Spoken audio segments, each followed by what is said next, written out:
There's a saying in York that you're never more than a few feet away from a ghost. And in one house beneath this city, witnesses claim Roman soldiers are still marching, visible only from the knees up, through solid stone walls. Tonight, we're walking the streets where some of Europe's most persistent urban legends were born, from buried Roman roads to narrow lanes where tragedy refuses to fade.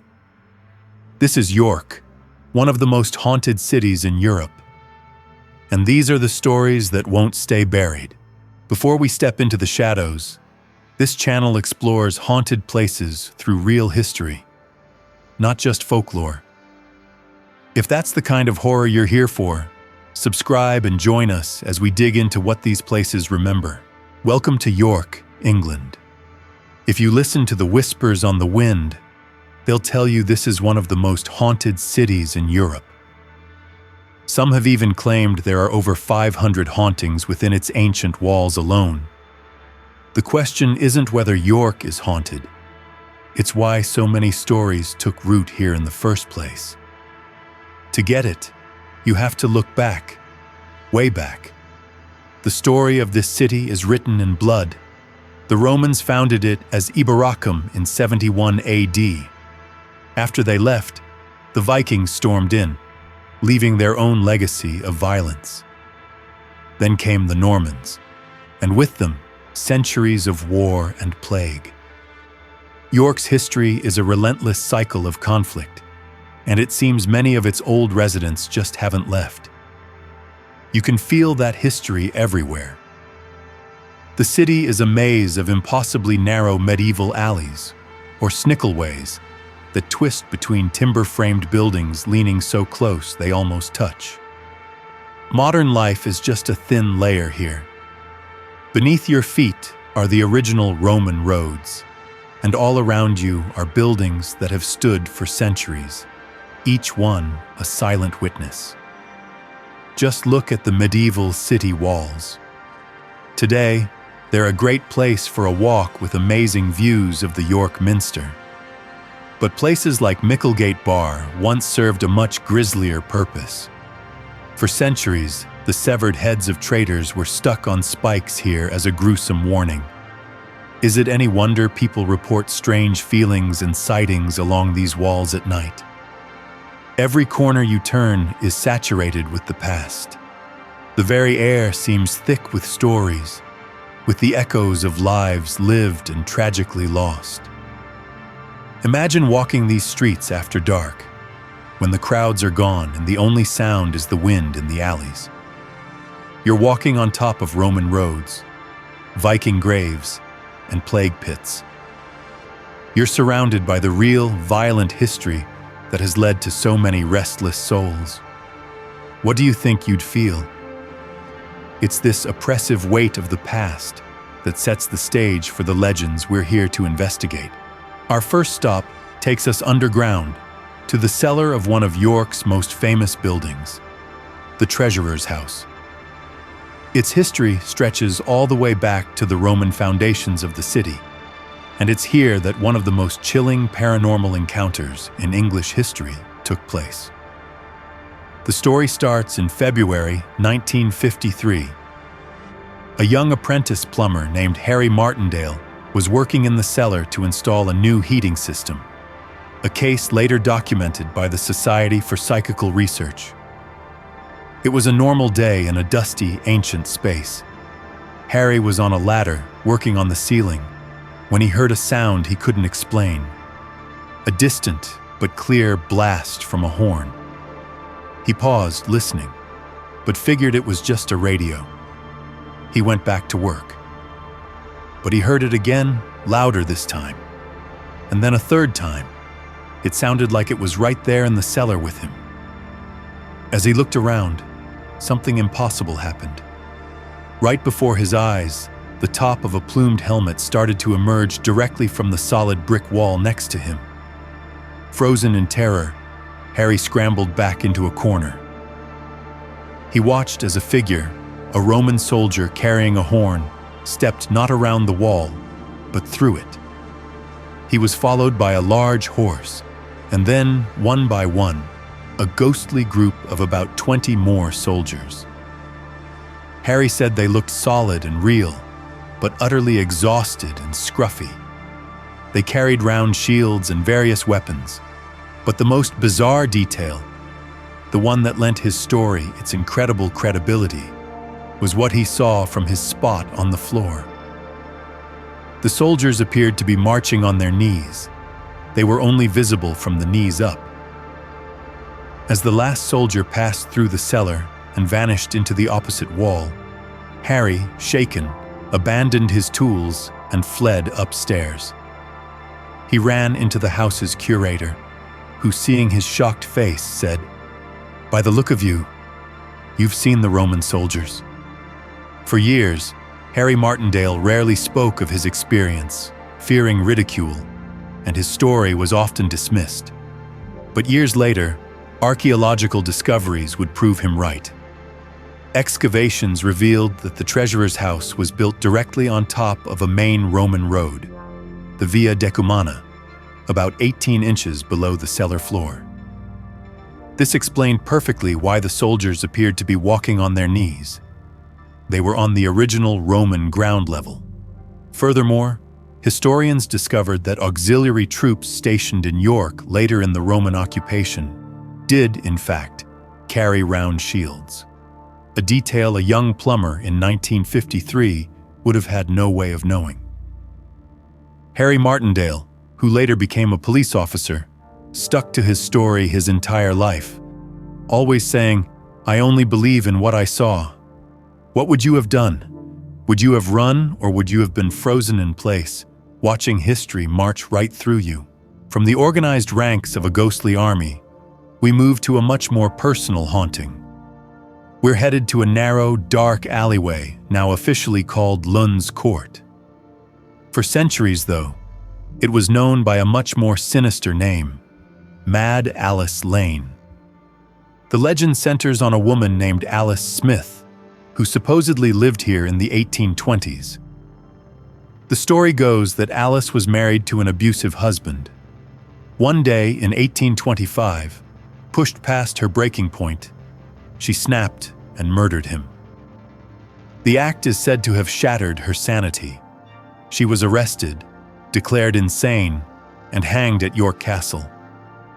But her story didn't end there. Soon after her death, the lane where she suffered became known as Mad Alice Lane, and strange things started to happen. The most common report is of a pale, sad face peering down from an upper window, as if she's still watching, forever reliving the moment that sealed her fate. People walking through here at night report feeling an unnerving presence, like someone is right behind them, or hearing faint whispers on the wind. While some historical records dispute the specifics of Alice's life and death, the legend persists. Unlike a Roman soldier on patrol, the ghost of Mad Alice feels deeply personal. It's a story of human suffering. Her spirit isn't a warrior, it's a tormented soul, tied to the place of her greatest pain. And that, for many, makes the haunting far more unsettling. There's a sadness here, an injustice that feels unresolved. Was Alice the monster, or was the monster the life that broke her? Not all of York's spirits are confined to a single cellar or a forgotten lane.